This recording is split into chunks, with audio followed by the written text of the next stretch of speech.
You may know I'm a pioneer when it comes to creative works, whether it's YouTube content, art, or even especially music. And I've been working on music for a really long time, way before most of you got to even know me.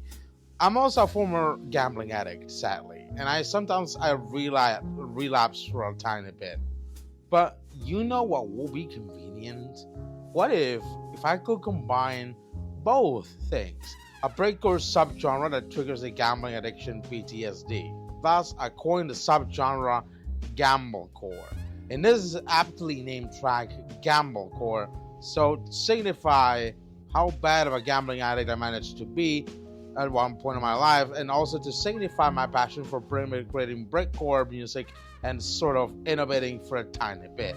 This is a journey, not just into the creation and birth of a subgenre of breakcore that is the most obnoxious, overstimulated, and loud, and probably the most fun to make, but also a journey into how I came to be with my gambling addiction and what it came to be today.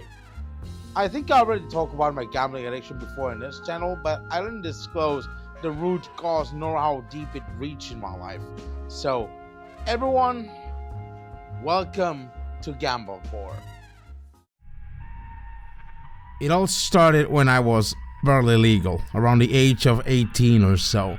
I remember how I just got started using my virginity to sex workers and the sorting brothels and so on. One night I was in a brothel with 20 euros in my pocket, which was not enough for the whole 30-minute session even with one of the sex workers there, and there it was, a glaring old slot machine behind me, for which I took at least an expensive drink and started chipping in money into the damn thing. I was next to a sex worker who was cheering me for just playing that thing, and somehow in a moment that I will call beginner's luck, I hit a jackpot, giving me enough money to pay off that sex worker for an hour or so. When I came out, I was not only ecstatically happy that I managed to lose my virginity there, but sadly I made the weird association there. Slot machines meant money, which meant pay sex, which meant good times. That was where the troubles began.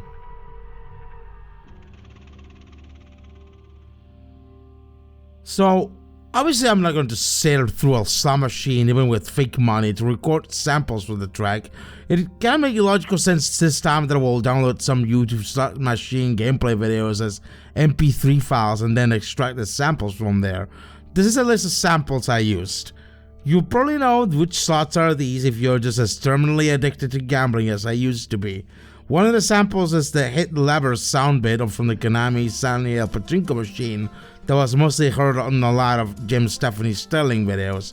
I mean, it's not many samples, but it's quite a starting point, and I could improvise from there. I opened up a studio to generate the sort of aim-in breaks that will follow the entire track. I tried to emulate some of the sounds of the basic aim-in break I picked with some of the slot machine samples I chopped off, instead of following the drum patterns that are in some way or another.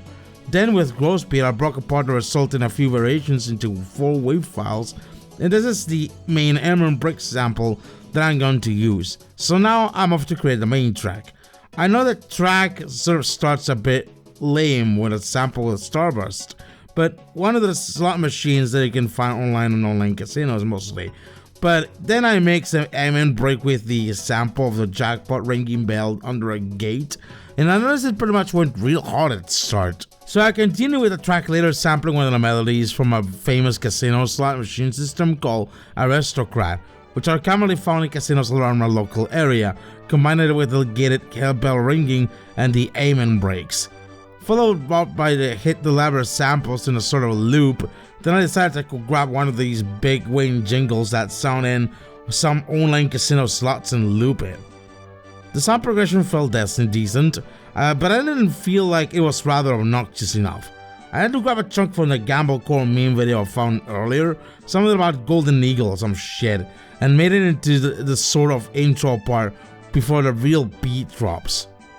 I think it's probable for a fact that it sounds good, but it needs a bit of the finishing touches. Years pass, and no matter how much I try, how much money I did put into these things, rarely I hit the jackpot like I did the first time. I didn't realize I was in the dark age of running into massive debts, spending hundreds if not thousands of euros into these godforsaken things. It finally reached to a boiling point, eventually accumulating unpayable debts under my current wage, and I even sometimes started to bear with even with the help of my father. I needed help. Alright, so to wrap it up, a little decorative slow down before the Golden Eagle monologue might do nicely, as well as some mastering things that I managed to do. The aim and breaks plus the complimentary additional aim and break on top have the punchy drums 2 bracelet on Maximus, so it hits like a running truck on the kick drums especially. It needed to be as loud as possible so it felt like the glaring noises of an actual slot machine. Basically, the core concept of Gamblecore as a breakcore subgenre is that 1, it has to be overstimulated the same way as a slot machine, 2, it has to sound like a slot machine, and 3, it has to sample slot machine sound effects, obviously. That will be considered the 3 key pillars of the Gamblecore subgenre. I also think that a Fruity Limited or Smack's loudness preset and a tiny bit of sound goodizer wouldn't hurt anyone, since, it should feel already sort of similarly loud to a slot machine. And then I finished the track. After probably around almost 30 minutes, I exported the track to MP3 and WAV. I'm pretty sure this wouldn't trigger anyone a gambling relapse, isn't it? Isn't it? I came to my therapist one day after I realized how bad I was. I felt like a human-made disaster about to break down into pieces my own soul in pure sadness. So I didn't know what to do. My therapist then suggested me to a sort of hypnotic therapy at that moment, and exercise, deep breaths, travel back into the past. That brothel. When I came back home, my dad was angry at me because I lied to him about using the 20 euros for a schoolmate dinner, and instead used them in that whole debauchery. I remember coming out of the trance crying in tears. I had to heal the trauma, and I found a reason to slow down, if not entirely stop. Relapsing recently isn't as dire as it used to be back then. Sometimes I put up to 40 euros into a slot machine, but those moments are starting to become rare as I come to my senses in terms of budgeting and money saving. But I felt that all I needed was help, and I had it.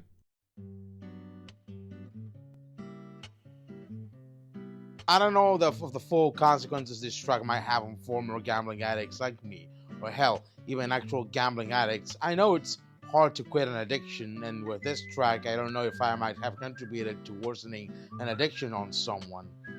But even then, just a word of warning, in case you are, seek help. No, I'm serious. A gambling addiction won't go away by itself on its own. If you need counseling for that, just count on that. And it needs to be said that I don't recommend anyone, even ironically, gambling away their money on casinos. It is heavily damaging not just to anyone's finances to the point of burning money, but also harmful to your surroundings. So don't even play responsibly. Just don't play at all. But the track is done, and it was fun making it at least. So if you want to check it out, you can find it on Bandcamp and Spotify, as well as other music services in the links in the description below. Hopefully this helps support the channel as well. And now, the final result. Enjoy.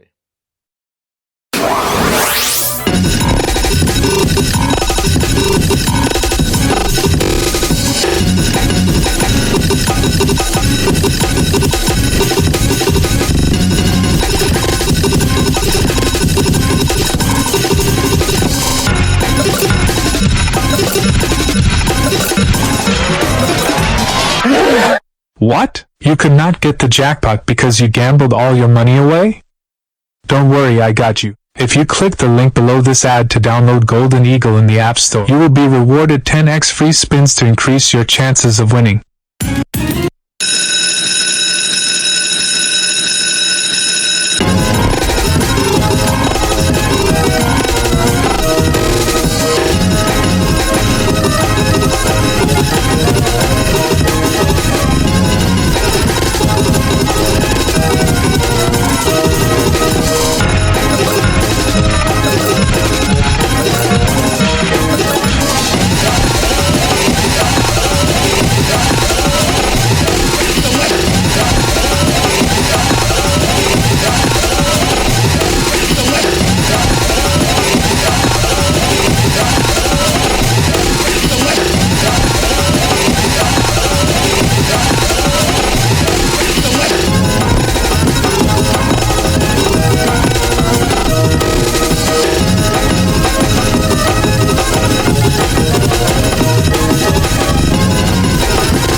delivered.